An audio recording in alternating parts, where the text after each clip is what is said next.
Karena itu aku berkata kepadamu, janganlah khawatir akan hidupmu, akan apa yang hendak kamu makan. Dan janganlah khawatir pula akan tubuhmu, akan apa yang hendak kamu pakai. Sebab hidup itu lebih penting daripada makanan, dan tubuh itu lebih penting daripada pakaian. Perhatikanlah burung-burung gagak, yang tidak menabur, dan tidak menuai, dan tidak mempunyai gudang atau lumbung. Namun demikian diberi makan oleh Allah. Betapa jauhnya kamu melebihi burung-burung itu. Siapakah di antara kamu yang karena kekhawatirannya dapat menambahkan sehasta pada jalan hidupnya?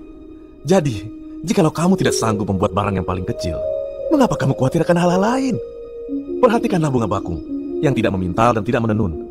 Namun aku berkata kepadamu, Salomo dalam segala kemegahannya pun tidak berpakaian seindah salah satu dari bunga itu. Jadi, jika rumput di ladang yang hari ini ada dan besok dibuang ke dalam api demikian didandani Allah, terlebih lagi kamu, hai orang yang kurang percaya.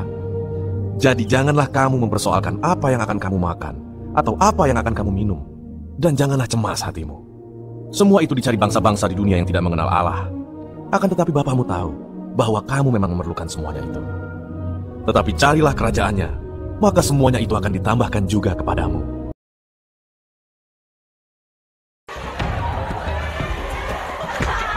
Kita boleh buka, guys.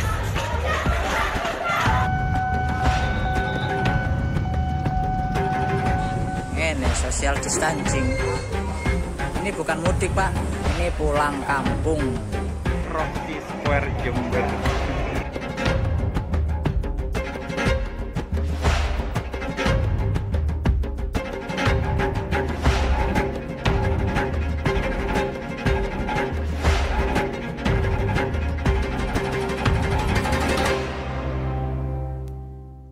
Wali Kota Surabaya Tri Risma hari ini mengeluhkan banyaknya pasien positif COVID-19 dari luar daerah yang dirawat di rumah sakit rujukan COVID-19. Akibatnya pemirsa, pasien COVID-19 asal Surabaya tidak bisa semuanya dirawat di rumah sakit rujukan karena rumah sakit mengalami overload.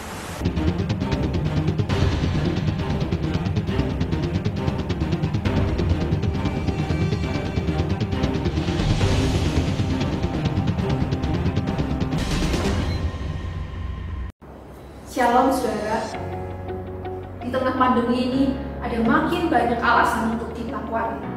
Negara makin kacau saudara, rumah sakit Surabaya penuh, kesempatan tertular lebih banyak saudara, perekonomian cari uang juga tetap sulit, vaksin ditemukan kapan juga masih belum jelas. Apalagi saudara nanti kalau sekolah mulai dibuka lagi, apakah itu menjamin bahwa anak-anak kita akan aman? Saudara, ada banyak hal di dunia ini, apalagi di tengah kondisi sekarang, yang menjadi alasan untuk kita makin khawatir. Namun saudara, saya melanjutkan khotbah saya yang kemarin, bahwa kalau hidup kita bergantung kepada Tuhan, maka Tuhan Yesus berkata, jangan khawatir. Sekali lagi saudara, sebagai anak-anak Tuhan, kita tidak boleh dikuasai oleh kekhawatiran. Nah saudara, kata khawatir di dalam bagian ini, bahasa aslinya merinau, itu adalah fokus pikiran kepada satu hal, terus-menerus itu yang dipikirkan sampai mempengaruhi sikap hidupnya. Jadi saudara, ini bukan bicara soal khawatir biasa, oh besok masak apa ya, besok makan apa ya. Ini adalah soal dikuasai atau dibelenggu oleh kekhawatiran. Nah saudara, Tuhan Yesus sekali lagi berkata, jangan khawatir. Bagaimana saudara caranya supaya kita tidak dikuasai oleh kekhawatiran? Yang pertama saudara, berserah kepada pemeliharaan dan kedaulatan Tuhan. Saudara, pada saat Tuhan Yesus berkata kepada pendengar dan murid-muridnya waktu itu, jangan khawatir, Tuhan Yesus mengajak mereka untuk melihat ke alam. Coba lihat, itu banyak burung-burung gagak. Mereka tidak menabur, mereka tidak menuai, tapi hidup mereka dipelihara. Lihat bunga-bunga bakung. Saudara, bunga bakung mungkin kalau kita lihat sekarang itu kita ingat-ingat.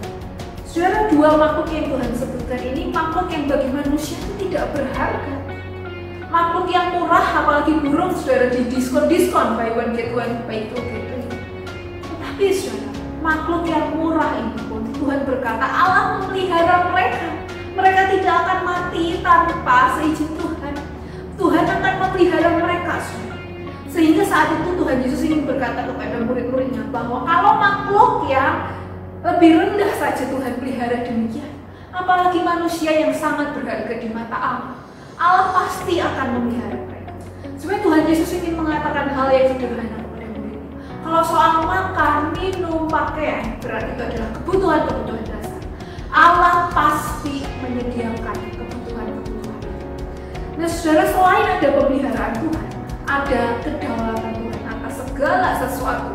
Itu di ayat 25 dan 20. Saudara, Tuhan Yesus mengatakan bahwa kekhawatiran itu nggak memperpanjang umur kita. Betul ya saudara? Malah banyak penelitian mengatakan bahwa kekhawatiran itu memperpendek umur kehidupan. Saudara, mengapa manusia tidak perlu khawatir? Mengapa saudara khawatir itu tidak ada gunanya? Karena manusia tidak punya kedaulatan penuh saudara atas hidupnya sendiri.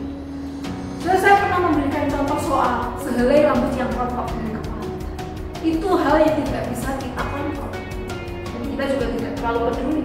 Tetapi saudara, hal yang bagi kita tidak terlalu kita pedulikan, itu dikontrol dan Allah berdaulat atasnya.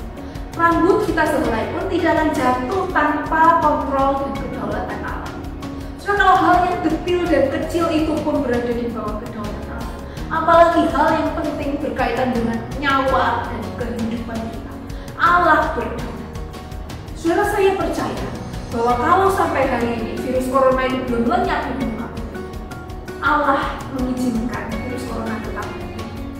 Saudara, Tuhan masih punya rencana dan maksud atas semuanya. Saudara, kita percaya bahwa hidup kita, nyawa kita berada pada kedaulatan Tuhan.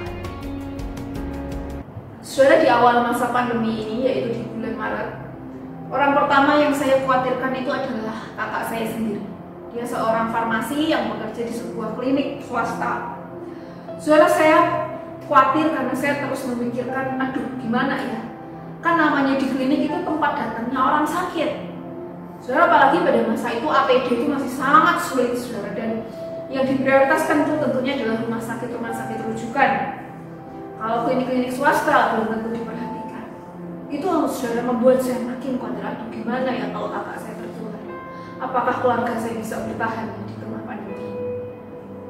Saudara, makin saya memikirkan, apalagi saudara media pada waktu itu, wow, begitu luar biasa memberikan segala berita yang negatif.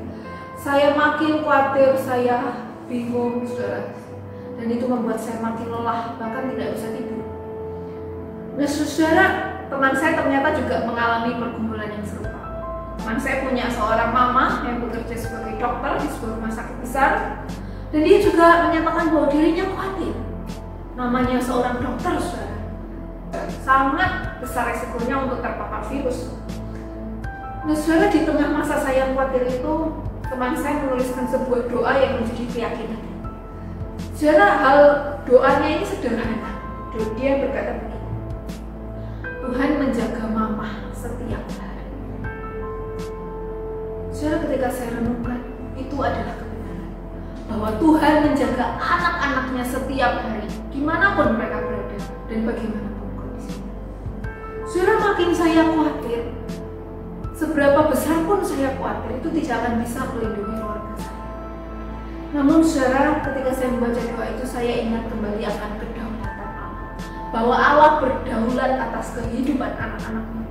Saudara, kalau Tuhan izinkan kakak saya dan keluarga saya masih hidup, maka Tuhan pasti melindungi keluarga saya. Saudara, Tuhan akan mencukupkan kebutuhan kita. Dan Tuhan akan menjaga nyawa kita kalau Dia memberikan kita hidup.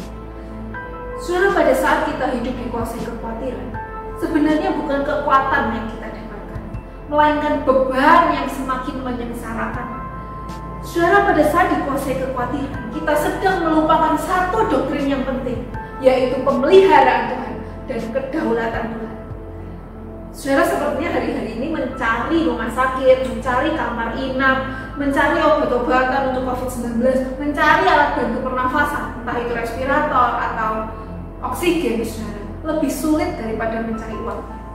Kita lihat di berita rumah sakit Surabaya begitu kewalahan. Namun saudara, kita percaya kepada satu hal, bahwa kalaupun Tuhan mengizinkan ada seorang anak Tuhan yang sakit, entah COVID-19 atau sakit yang lain, maka pada saat yang sama ketika Tuhan masih memberikan dia hidup, Tuhan akan menyediakan rumah sakit yang dia butuhkan. Tuhan akan menyalurkan obat-obatan yang dia perlukan. Dan bahkan kalau Tuhan izinkan dia mengalami sesak napas, Tuhan akan akan menyediakan alat bantu pernafasan dan oksigen yang dia butuhkan. Ada amin, saudara? Apalagi hal-hal yang menyangkut soal kebutuhan jasmani, soal perekonomian kita. Ada terlalu banyak cara, saudara, yang bisa Tuhan pakai untuk memenuhi kebutuhan kita. Nah, saudara-saudara, segala sesuatu saat ini memang tidak pasti. Namun ada satu hal yang pasti yang kita bisa pegang erat, yaitu pemeliharaan dan kedaulatan Tuhan.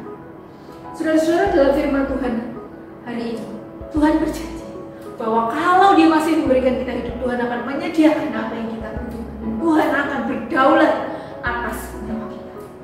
Saudara, kita tidak akan mati tanpa seizin Tuhan. Saudara, kalau Tuhan memberikan kita hidup, Tuhan akan menolong kita. Dia memelihara kita, saudara, dan hidup kita berada di dalam kedaulatan Allah. Keluarga kita, saudara, berada di bawah kedaulatan Allah. Dan juga negara kita, dunia kita berada di bawah kedaulatan Allah. Saudara, hal kedua yang bisa kita lakukan untuk kita tidak dikuasai kekhawatiran adalah terarah kepada kerajaan Allah. Saudara, Tuhan Yesus melanjutkan begini. Jadi yang dimaksud adalah kalau kita mempercayai bahwa Tuhan itu memelihara dan Tuhan berdaulat, Tuhan berkata, janganlah kamu mempersoalkan apa yang hendak kamu makan, apa yang hendak kamu pakai. Semuanya itu dicari bangsa-bangsa yang tidak mengenal Allah. Akan tetapi Bapamu di surga tahu kalau kamu memerlukan semuanya itu. Saudara, kata mempersoalkan dalam ayat ini sebenarnya adalah mengejar atau mengutamakan. Saudara, kata semua itu, yaitu dalam ayat ini berbicara soal makanan, pakaian. Artinya kebutuhan materi, saudara, adalah hal yang dikejar oleh bangsa-bangsa kafir pada waktu itu, saudara. Mengapa? Karena mereka tidak meyakini pemeliharaan dan kedaulatan Allah. Tapi Tuhan Yesus berkata sebaliknya, hei kamu orang percaya. Tuhan berkata ayat 30, carilah dahulu kerajaan Allah, maka semuanya akan ditambahkan kepadamu. Saudara, kerajaan Allah di sini berbicara soal kebenaran. Kerajaan Allah di sini berbicara soal kehendak Allah. Saudara, Allah ingin kita mencari, saudara, kebenaran Allah, yaitu firman Tuhan, dan melakukan kehendaknya. Saudara, hal ini akan mendatangkan berkat rohani buat hidup kita. Nah, soal berkat jasmani, Tuhan berkata di ayat 30, Bapamu tahu semuanya. Saudara, kita meyakini. Saudara, apa kita tahu apa yang kita butuhkan? Nah, saudara, tapi persoalannya Tuhan berkata ada yang lebih penting bagi namanya murid Kristus, yaitu mencari kerajaan Allah, mendahulukan kebenaran firman Tuhan. Dan saudara, mencari kebenaran dan melakukan kehendak Allah itu bukan tambahan, itu yang utama. Kalau yang utama Tuhan berikan, yang tambahan yaitu kebutuhan hidup kita, Tuhan akan menjaminnya, Tuhan akan menambahkannya kepada hidup kita. Peng Ying Hua adalah seorang dokter yang optimistik, muda, dan pekerja keras. Di antara koleganya, dia dikenal sebagai dokter yang rajin, sangat bermotivasi untuk bekerja dan tidak pernah mengeluh akan kesulitan. Ketika virus corona mewabah pada awal Januari, Dr. Peng dipanggil untuk membantu pasien dalam jumlah besar yang datang ke rumah sakit tanpa berhenti.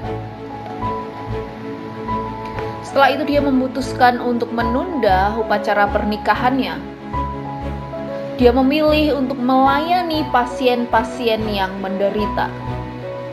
Setelah itu dia terinfeksi, dirawat, dan dia akhirnya mati di usia 29. Dr. Peng menyadari bahwa dia punya tanggung jawab dan beban untuk membantu sesama di dalam kebutuhan mereka. Pada 24 Januari dia mulai menunjukkan gejala-gejala demam dan kehilangan nafsu makan. Setelah dirawat di rumah sakit pada Januari 25, kondisinya memburuk dengan drastis pada 10 Februari. Akhirnya, dia meninggal dunia 10 hari kemudian. Saudara, video yang baru saja kita saksikan mengisahkan seorang dokter Kristen bernama Dr. Peng. Saudara, dia melakukan kehendak Allah di dalam dunia. Saya yakin saudara pasti ketika dia di tengah melakukan tanggung jawabnya, hatinya juga mengalami kekhawatiran. Tapi saudara, di tengah kekhawatirannya itu, dia memilih untuk tetap melakukan panggilan dan kehendak Allah, yaitu melakukan tanggung jawab medisnya dan merawat sesamanya di tengah pandemi. Saudara-saudara, saya tidak sedang berkata bahwa kita semua harus seperti Dr. Peng, menjadi pahlawan mati di tengah pandemi juga. Kita semua punya panggilan, pekerjaan, keahlian, dan yang berbeda-beda. Tetapi saudara, yang mau saya katakan adalah kita punya panggilan yang sama dari Allah, yaitu melakukan kehendak. Melakukan kehendak Allah sekalipun di tengah wabah. Saudara, itulah yang utama. Saudara, kalau boleh jujur, kebanyakan orang Kristen, termasuk Bapak Ibu Saudara dan saya, seringkali kita lebih banyak mendoakan apa yang ditambahkan terlebih dahulu di dalam doa-doa kita daripada mengumpulkan kerajaan Allah. Saudara, Tuhan bukan tidak ingin memberkati anak-anaknya, tetapi saudara, Tuhan Yesus ingin kita tahu yang lebih penting, yaitu mencari kebenaran Tuhan dan melakukan kehendak Allah. Saudara-saudara, di tengah pandemi ini semua menyuarakan stay at home. Saudara, kita lebih banyak waktu di rumah. Saudara, hal pertama yang bisa kita lakukan untuk mengutamakan kerajaan Allah adalah memperbaiki kehidupan kerohanian kita. Saudara, apakah kita makin rohani di tengah pandemi? Bagaimana kehidupan doa kita? Saudara, apakah kita punya kerinduan yang lebih untuk mencari kebenaran? Apakah saudara kita punya waktu yang konsisten saudara setiap hari untuk merenungkan kebenaran firman Tuhan? Saudara, hari-hari ini gereja berpikir keras untuk menyediakan makanan rohani bagi jemaatnya, termasuk gereja Gloria. Banyak gereja saudara dan termasuk gereja kita menyediakan siraman-siraman rohani berupa kebaktian online, renungan doa, seminar-seminar. Saudara, namun kalau boleh jujur, yang menonton tayangan-tayangan ini masih jauh dari jumlah jemaat yang ada. Saudara, di dalam kehidupan kita sekarang ini, hanya Tuhanlah yang bisa kita andalkan. Dan yang utama di dalam kehidupan kita adalah mencari kerajaan. Saudara, seseorang yang fokus kepada kerajaan Allah, saudara, seseorang yang mengarahkan hidupnya saudara kepada kebenaran, dia akan makin dijauhkan dari kekhawatiran. Kita tidak akan dikuasai kekhawatiran ketika kita berpegang teguh kepada kerajaan Allah dan kebenaran. Saudara, kalau saat ini kita sedang mengalami keraguan, bukankah justru waktunya kita menguatkan iman? Saudara, bukankah ini waktunya kita untuk mendekatkan diri kepada Tuhan? Saudara, berita dan media hari-hari ini begitu gencar saudara menyekoki kita dengan berbagai berita negatif. Saudara, hal itu membuat kita makin mengalami kekhawatiran. Tapi saudara, firman Tuhan hari ini mengajak kita untuk mengutamakan kerajaan Allah dan mencari kebenaran. Di dalam keteguhan akan kebenaran, saudara, kita tidak akan dikuasai oleh kekhawatiran. Saudara, saya yakin pada saat hidup kita berorientasi kepada kerajaan Allah, saudara, sekalipun di tengah wabah, kita tidak akan dikuasai oleh kekhawatiran. Saudara, saya bersyukur dan berterima kasih saudara boleh mendengarkan uraian firman Tuhan hari ini. Saudara, saya memohon dengan hormat Bapak Ibu Saudara untuk boleh mengisi angket penelitian yang linknya akan saya tulis di deskripsi box di bawah ini, dan juga linknya saya kirim di WhatsApp Bapak Ibu Saudara sekalian. Saudara, angket penelitian ini sangat berguna bagi saya. Satu angket penelitian saudara pun juga akan berguna saudara untuk pengembangan pelayanan mimbar dan pelayanan gereja ke depan. Saudara, terima kasih untuk bantuan saudara. Tuhan Yesus memberkati.